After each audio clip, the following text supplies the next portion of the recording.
Let's now talk about vaccinations, and with vaccinations come vaccine passports, or the so-called vaccine passports, which are official documents showing that a person has been fully vaccinated against COVID-19. The European Union has rolled out the digital COVID certificate across member nations and also other regions as travel and other activities open up. Well, joining us for more on this, especially what's happening in Nigeria and Africa, Mr. Tayo Ajuri is the managing partner at Glow Aviation Support Services Limited. He joins us here in Lagos. Welcome to the program. Hello. Nice to be here. All right. First, what do you think? Countries coming up with vaccine passports. Do you think this is essential? It's just the way COVID actually evolved. Each country had to actually look out for itself first, and that's what happened in the early months of COVID.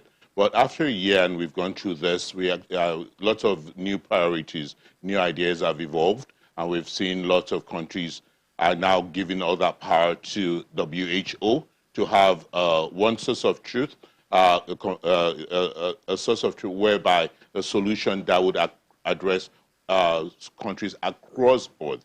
But we've not seen that evolve yet because we still see lots of countries closing down their borders. We saw Saudi Arabia close down its borders just on Sunday. We've seen the increase of third wave happening in South Africa, and now the South Africans can come here into Nigeria. But having said that, the bubble, opening that bubble is necessary because we're social animals, we need to move. So we see science has proven that with vaccination, people are less likely to be infected. So what we've seen is US and the EU having that open bubble of being able to travel to the European Union if you're vaccinated as an American. And within the European Union, you've seen like lots of movement within the 27 member states of having a digital COVID certificate. With that digital COVID certificate, you're able to fill that form, have that certificate. But what we still have that's missing now is the fact that it's not being handled by the states. You have the certificates being handled either by airlines, some by different states, some by different regions or different counties. And what that causes is it makes the system convoluted. It makes the process really laborious, especially for traveling and for moving around. So that's what the challenge is at this point. So essentially you have countries becoming selfish, and that is due to COVID and of course protecting themselves. And then you have vaccinations that isn't happening at the same time amongst all the regions of the continents of the world. But then you have this COVID certificates. Take Africa, Nigeria, for example. Vaccination is ongoing.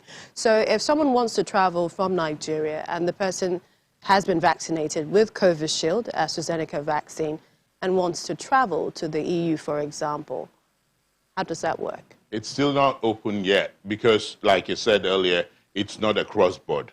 So it's per country. And EU is actually taking that first step.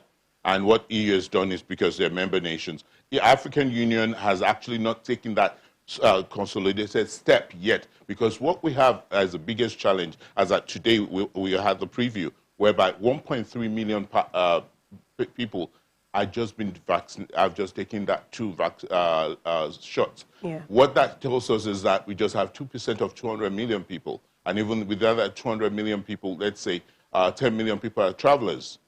That's what the numbers we have. It's still a low number. So it doesn't give the incentive for the European Union or the Asia, Middle East countries to open up their borders because of the risk of the spread, which is still a challenge. So when you hear something like the EU listing some of the vaccinations or the vaccines, people that can come or with certain vaccines, and you see that maybe one like Covishield isn't on it, and that's the one we've largely received here in Nigeria.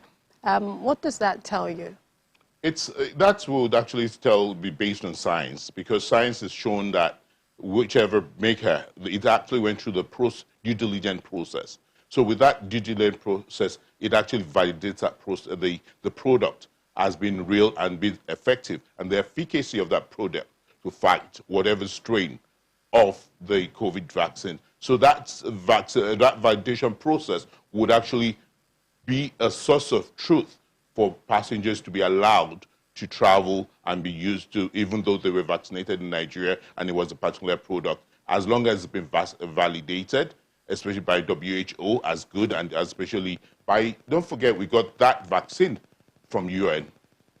Indeed, So the it was validated. So I think that won't be an issue in the long run. And WHO is disagreeing. It says it doesn't endorse the making of vaccine passports mandatory for travelers. But finally, the future of travel while we battle the different variants and COVID. What do you think? The future of travel will be vaccination. Even the future of workforce too will be vaccination. And we'll have to see that evolve in the next passenger travel is not going to evolve. It's not going to pick up till 2023, 2024, third quarter. But what we see the future is we have to see vaccination. But that's still up in the air because the COVID is still in the third wave. We're still expecting a fourth wave. So we can actually put a finger on that pulse and say this is how it's going to be eventually. All right. We'll see how it happens, but I know one thing is true. Everybody wants COVID to end. Exactly. We want to go back to the new normal. Exactly. Thank you so much, Mr. Ajuri, Managing Partner, Glow Aviation Support Services Limited. Thank you for joining us on the program. My pleasure. Still to come, more on the UK Prime Minister's 5-point plan for living with COVID-19 when we return. Please stay with us.